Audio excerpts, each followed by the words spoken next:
بسم اللہ الرحمن الرحیم۔ السلام علیکم ورحمۃ اللہ وبرکاتہ۔ اللہ کی رحمت۔ محترم دوستو، قرآن مجید میں اللہ تبارک و تعالی نے ارشاد فرمایا، قال عذابی اصیب به من اشاء ورحمتی وسعت کل شیء۔ اللہ نے فرمایا، اپنا عذاب تو میں اسی پر نازل کرتا ہوں جس پر چاہتا ہوں، اور جہاں تک میری رحمت کا تعلق ہے وہ ہر چیز پر چھائی ہوئی ہے۔ مطلب یہ ہے کہ میری رحمت میرے غضب سے بڑی ہوئی ہے۔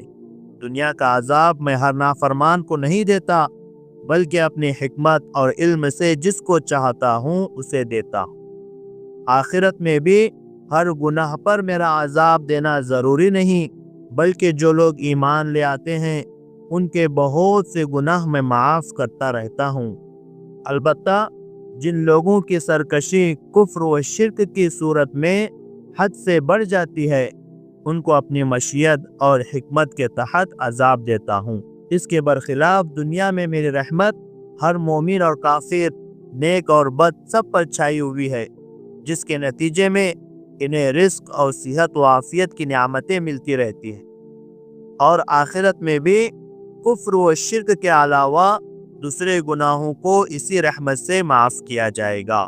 حضرت عبداللہ بن عباس رضی اللہ تعالیٰ عنہ فرماتے ہیں کہ جب یہ آیت نازل ہوئی تو شیطان بھی اکڑنے لگا کہ میں بھی تو چیزوں میں سے ایک چیز ہوں، لہٰذا مجھے بھی رحمت سے حصہ ملے گا۔ اور ایسے ہی یہود و نصارہ نے اکڑنا شروع کیا کہ جب بعد مولا حصہ فَسَأَكْتُبُهَا لِلَّذِينَ يَتَّقُونَ وَيُؤْتُونَ الزَّكَاةَ وَالَّذِينَ هُمْ بِآيَاتِنَا يُؤْمِنُونَ نازل ہوئی۔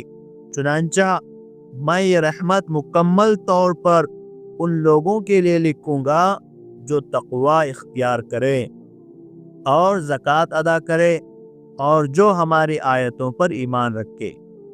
نازل ہوا جس کا حاصل یہ ہے کہ میں اپنی رحمت ان لوگوں کے لیے مخصوص کروں گا جو شرک سے بچتے، زکوٰۃ دیتے اور ہماری آیتوں پر ایمان لاتے۔ تو ابلیس یہ سن کر مایوس ہو گیا۔ البتہ یہود و نصارہ کہنے لگے، ہم شرک سے بچتے ہیں، زکوٰۃ بھی دیتے ہیں، اس کی آیت پر ایمان بھی رکھتے ہیں۔ تو پھر اللہ تبارک و تعالی کا ارشاد پاک نازل ہوا، الذین یتبعون الرسول النبی الامی۔ ترجمہ، جو اس رسول یعنی نبی امی کی پیروی کرنے والے، یعنی جو لوگ حضرت محمد مصطفیٰ رسول خدا صلی اللہ علیہ وسلم کی تصدیق کرتے ہیں اور آپ کے نقش قدم پر چلتے ہیں۔